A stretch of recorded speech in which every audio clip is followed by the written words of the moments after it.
Bismillahirrahmanirrahim. Assalamualaikum warahmatullahi wabarakatuh.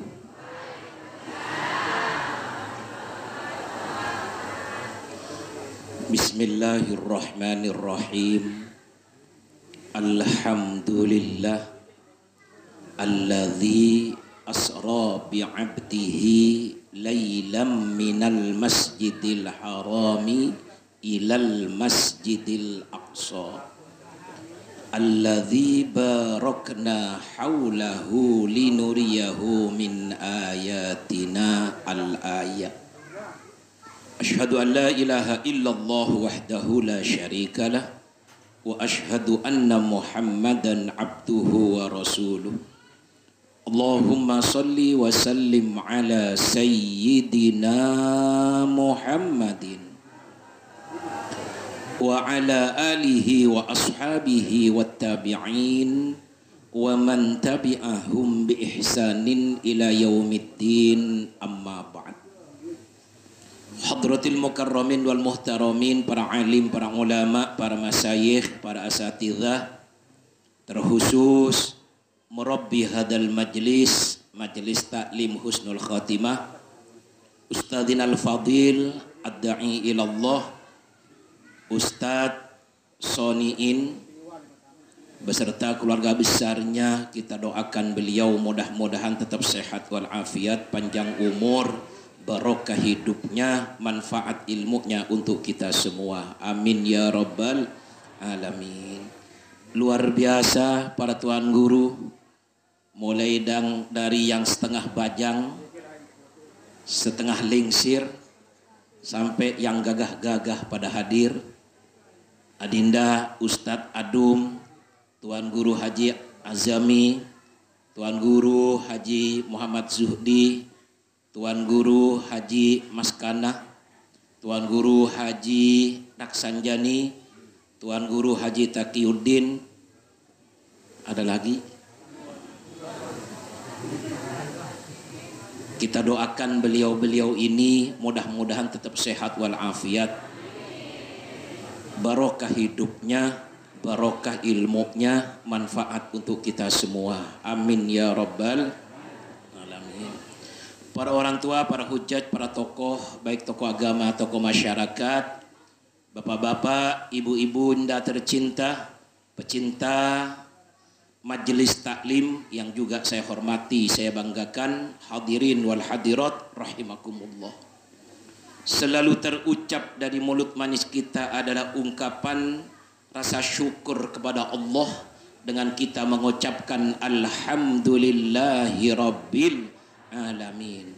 Mudah-mudahan kita semua selalu dan senantiasa mendapatkan bimbingan dan ridho dari Allah Subhanahu wa taala. Amin ya rabbal.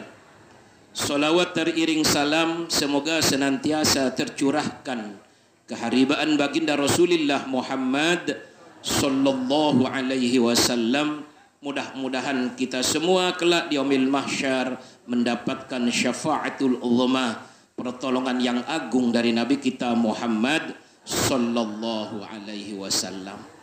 Saya hanya ingin meneruskan apa tadi yang disampaikan oleh Adinda Tuan Guru Haji Raksanjani, hikmah daripada Isra dan Mi'raj. Yang pertama, jangan tinggalkan yang namanya sholat. Yang kedua, untuk menumbuh rasa mahabbah, rasa cinta kita kepada baginda Rasul, kita perbanyak baca sholawat kepada Nabi kita Muhammad sallallahu alaihi wasallam. Sallallahu ala Muhammad sallallahu alaihi sallallahu ala Muhammad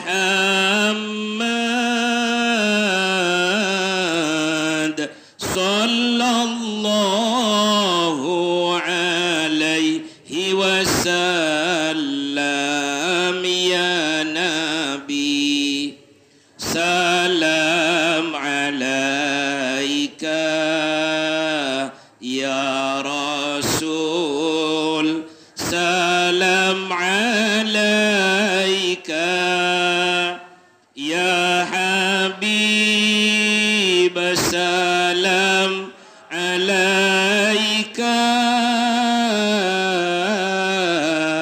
salawatullah alaika Allahumma salli salatan kamilatan wa sallim tamman ala sayyidina Muhammadin alladhi tanhallu bihil uqadu wa tanfariju bihil kurabu wa tuqadda bihil hawaiju wa tunalu bihir raghaibu wa husnul khawatimi wa yustasqal ghamamu biwajhihil karim wa ala alihi wa sahbihi fi kulli lamhatin wa nafasin bi'adadi kulli ma'lumillah. Semoga Allah memasukkan kita semua, Allah Allah, semoga Allah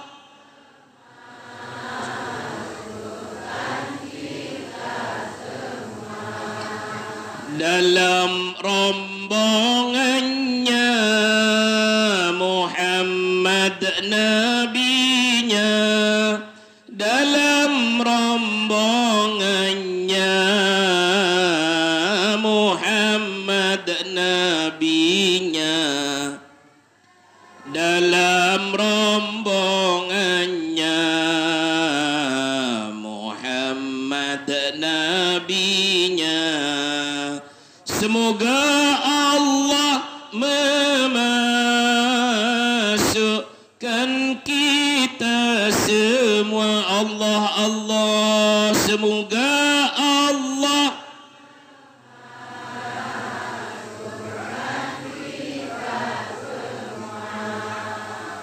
dalam rombongannya para ulamanya, dalam rombongannya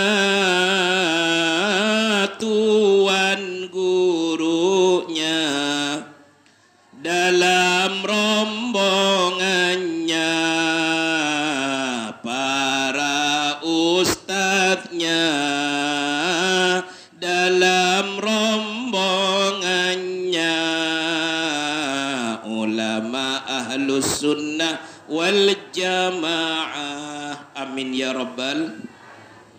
Bapak Ibu yang saya hormati, saya banggakan, tentu kita semua ingin menjadi rombongan baginda Rasul, yang mana baginda Rasulullah Muhammad sallallahu alaihi wasallam menjadi rahmatan lil alamin, menjadi rahmat bagi alam semesta. Bahkan tadi kalau disampaikan oleh Tuan Guru Raksanjani tentang perjalanan Isra dan Mi'rajnya baginda Rasul, dialog antara langit dan bumi. Sekarang kita punya dialog nggak antara Tuan Guru dan jamaah? Jamaah mendengarkan, Tuan Guru menyampaikan. Begitu disampaikan sami'na, jangan gua pikir-pikirna. Kalau dipikir-pikir, maaf Bapak Ibu, kadang nggak masuk ke dalam hati kita. Nah, ini yang tadi disampaikan oleh Tuan Guru Raksanjani, linuriyahu min ayatina. Ayat yang diabadikan oleh Allah tentang peristiwa Isra dan Mi'rajnya baginda Rasulullah Muhammad untuk menampakkan tentang kebesaran Allah Subhanahu wa taala. Karena peristiwa Isra dan Mi'raj ini tidak boleh dipandang dengan akal manusia. Tidak masuk akal Bapak Ibu. Tidak masuk akal. Kecuali dipandang tentang Isra dan Mi'raj ini dengan keimanan kita kepada Allah Subhanahu. Perjalanan yang begitu jauh dari kota Mekah menuju ke Palestina, dari Masjidil Haram sampai menuju ke Masjidil Aqsa sampai ke Sidratil Muntaha, ditempuh dalam jangka waktu yang sangat relatif singkat. Kenapa? Karena itu adalah kekuasaan Allah. Allah menunjukkan tentang kekuasaannya. Yang diperjalankan, yang dipilih adalah kekasihnya baginda Rasulullah Muhammad, yang diisrakan dan dimi'rajkan oleh Allah Subhanahu wa taala. Kalau dipandang dengan akal, otak manusia, pikiran manusia enggak masuk akal, kecuali diakal-akalin. Bagaimana diakal-akalin? Ini salah satu contoh. Kalau seandainya ada orang Jakarta datang ke Lombok, mampir ke Pasar Renteng. Begitu nyampe di Pasar Renteng, ternyata saat ini musim yang namanya buah rambutan. Karena maaf, orang yang datang tamasya jalan-jalan ke Lombok ingin punya oleh-oleh, yang oleh-olehnya itu ingin khusus, yaitu produksi langsung yang diproduksi oleh Allah di Lombok. Ternyata pilihan orang Jakarta mau beli yang namanya rambutan Lombok yang ada di Pasar Renteng karena yang dekat dari sini. Belilah itu orang yang jalan-jalan ke Lombok. Bukan di Jakarta nggak ada rambutan. Di Jakarta juga ada rambutan dari Bogor, dari Tangerang, dari Bekasi. Walaupun di Jakartanya sendiri nggak ada. Tapi karena jalan-jalannya ke Lombok ingin bawa oleh-oleh rambutan Lombok, maka dia beli, katakanlah nggak usah banyak-banyak, 5 kilo saja. Dibungkus, diraping, dimasukkan ke dalam dus. Dia langsung ke Bandara Internasional Lombok. Menunggu penerbangan dari mulai dia check-in sampai di ruang tunggu sampai terbang ke Jakarta ditempuh dalam jangka waktu 4 jam. 4 jam. Karena dari Lombok ke Jakarta itu 1 jam 45 menit. Kemudian nunggunya dengan check-innya 1 jam. Karena di Jakarta begitu sampai di Soekarno-Hatta jalannya itu sungguh sangat jauh sehingga makan waktu setengah jam. Belum lagi nunggu yang namanya bagasinya. Bisa mencapai 5 jam sampai ke rumahnya. Termasuklah seperti saya yang termasuk Jakarta Barat dekat dari bandara. Perjalanan 5 jam dari beli yang namanya rambutan dibawa ke Jakarta sampai 5 jam. Begitu sampai di Jakarta, ingat bahwasanya tadi 5 jam yang lalu pernah beli rambutan di Pasar Renteng.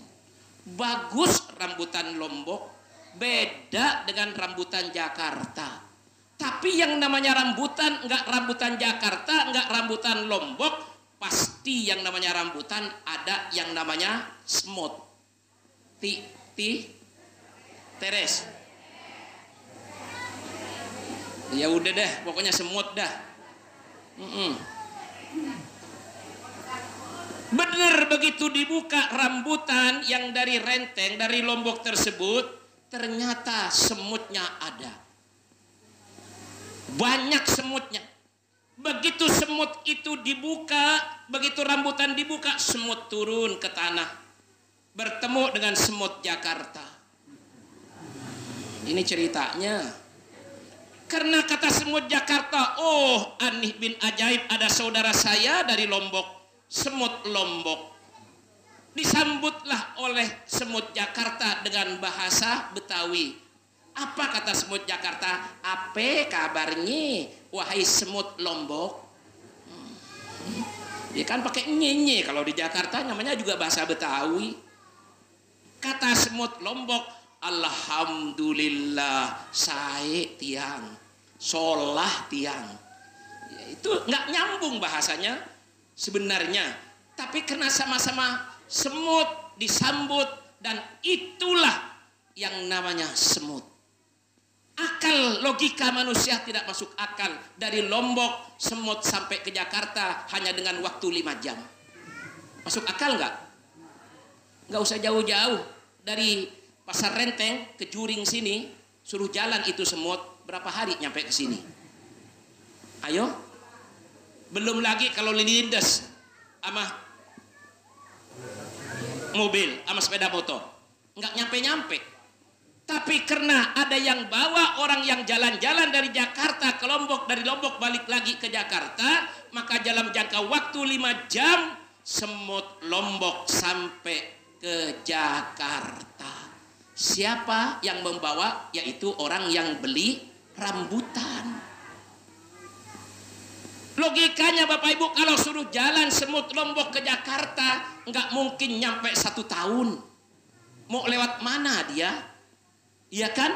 Belum lagi lautannya, belum lagi segala macamnya. Tapi karena ada yang bawa, innama amruhu idza arada syai'an ayyaqula lahu kun.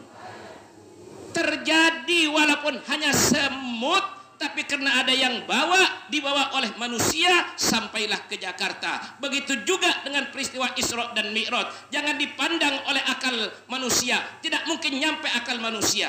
Tapi pandanglah dengan keimanan kita kepada Allah Subhanahu. Semakin kita beriman kepada Allah, semakin yakin dengan peristiwa Isra dan Mi'rajnya baginda Rasulullah Muhammad. Adilnya Allah. Bagaimana tadi percakapan antara langit dan bumi. Ingin yang namanya langit diinjak oleh baginda Rasulullah Muhammad SAW, yang beliau sangat mulia, yang menjadi rahmatan lil alamin.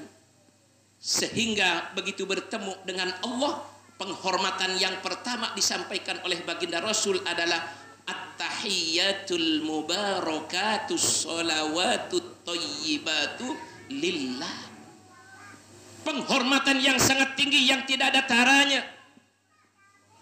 Al-mubarakah yang penuh dengan keberkahan, at-thayyibah yang baiknya luar biasa.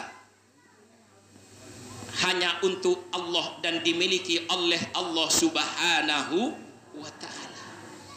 Lalu apa kata Allah? Assalamu alayka ayyuhan nabi wa rahmatullahi wa barakatuh. Keselamatan, kesejahteraan tercurah kepada engkau wahai Muhammad kekasihku, dan rahmatku dan keberkahanku akan selalu aku cucurkan pada engkau wahai kekasihku Muhammad sallallahu alaihi wasallam. Indahnya baginda Rasul Bapak Ibu tidak egois ketika mendapatkan penghormatan dari Allah, keselamatan, keberkahan, kesejahteraan tersebut. Tapi ingat kepada kita orang Juring, orang Lombok, orang Jakarta, seluruh alam semesta ini yang menjadi umatnya baginda Rasulullah Muhammad. Inilah tipe pemimpin dunia akhirat yang tidak egois. Tapi maaf, tidak ada pemimpin di dunia ini yang bisa menandingi kepemimpinan baginda Rasulullah Muhammad. Kebanyakan maaf dari pemimpin-pemimpin ini ya sekarang ini masih KKN. Napi aran KKN. KKN. NKK. Balik nolong kawan-kawannya. Ini sekarang maaf 1000 maaf. Tidak suudzon kepada saudara-saudara kita yang mau jadi presiden, menjadi gubernur. Tapi beda dengan kepemimpinan baginda Rasulullah Muhammad. Yang seharusnya kita umat Islam, begitu Allah takdirkan menjadi pemimpin apapun dari tingkat nasional yang paling tinggi sampai pada grassroots yang ada pada lingkungan kita masing-masing yang disebut dengan kaling atau kadus RT RW, kita meniru bagaimana jadi pemimpinnya baginda Rasulullah Muhammad. Nabi ingat kepada kita Bapak Ibu, apa kata Nabi? Assalamu alaina wa ala ibadillahis. Ya Allah, aku punya yang namanya pengikut umat, ya Allah, dimanapun mereka berada, apapun sosialnya mereka, apapun status sosialnya mereka, mau dia jadi pejabat, dia jadi pedagang, dia jadi petani, ataupun yang jadi lain-lainnya. Semoga keselamatan kesejahteraan itu tercurah kepada kita semua, wa ala ibadillahi sholihin, dan kepada hamba-hambamu ya Allah yang soleh, yang rajin ngaji, rajin mendengarkan tausiah dari guru-gurunya. Alhamdulillah, dapat kita Bapak Ibu keselamatan kesejahteraan yang dimintakan oleh baginda Rasulullah Muhammad. Apalagi dengan kita sekarang memperingati tentang Isra dan Mi'rajnya baginda Rasulullah Muhammad. Nah, disinilah Bapak Ibu dijadikan tahiyah ini adalah rukun qauli, rukun ucapan di dalam solat. Sampai asyhadu an la ilaha illallah wa asyhadu anna muhammadar at-tahiyyatul mubarakatus salawatut thayyibatu lillah. Assalamu alayka ayyuhan nabiyyu wa rahmatullahi wa barakatuh. Assalamu alayna wa ala ibadillahis sholihin. Asyhadu an la ilaha illallah wa asyhadu anna muhammadar. Baru diteruskan dengan rukun qauli yang selanjutnya adalah sholawat kepada baginda Rasul yang diakhiri dengan Allahumma sholli ala sayyidina Muhammad wa ala ali sayyidina. Di tahiyat akhir ditambah lagi dengan kama shollaita ala sayyidina Ibrahim wa ala ali sayyidina wa barik ala sayyidina Muhammad wa ala ali sayyidina Muhammad kama barakta ala sayyidina Ibrahim wa ala ali sayyidina Ibrahim fil alamina innaka hamidum majid. Intinya adalah Bapak Ibu, yaitu sholat yang 5 waktu jangan sampai ditinggal. Ini adalah oleh-oleh yang dibawa langsung oleh baginda Rasulullah Muhammad dalam peristiwa Isra dan Karena setiap kita meninggal dunia, yang pertama dihisap nanti tentang sholat kita Bapak Ibu, bukan yang lain-lain. Memang pertanyaan malaikat mungkar dan malaikat nakir marrobuka sampai waman ikhwanuka, tapi yang dihisap adalah tentang sholat kita. Apabila sholat kita ini baik sesuai dengan syarat rukunnya, apalagi dikerjakan dengan khusyuk, dengan berjamaah tepat waktu, soduhah sairu amalihi, seluruh amal ibadah kita ini akan baik Bapak Ibu. Tapi sebaliknya, kalau sholatnya saja sudah ditinggalkan, maka na'udzubillahi min dzalik, fasad sairu amalihi, seluruh amal ibadahnya rusak, ditolak oleh Allah Subhanahu wa ta'ala. Dengan peristiwa Isra dan Mi'raj, mari kita tumbuhkan, yaitu kita semakin banyak melaksanakan ibadah. Di antaranya yang pertama adalah sholat yang 5 waktu, tambahlah dengan yang sunnah-sunnahnya, mulai dari qobliyahnya, ba'diyahnya, tahajudnya, duhanya, awabinya, tasbihnya, dan sholat-sholat yang lainnya. Dan jangan sampai kita tinggalkan. Dan juga kata Tuan Guru Raksanjani tadi, perbanyak baca sholawat agar baginda Rasul hadir di tengah-tengah kita. Karena dikasih waktu sampai jam 12 kurang 10, sampai sudah waktunya. Maturutan piasih tunas ampura, agung-agung sinampura. Wal afwa minkum, wassalamualaikum warahmatullahi wabarakatuh.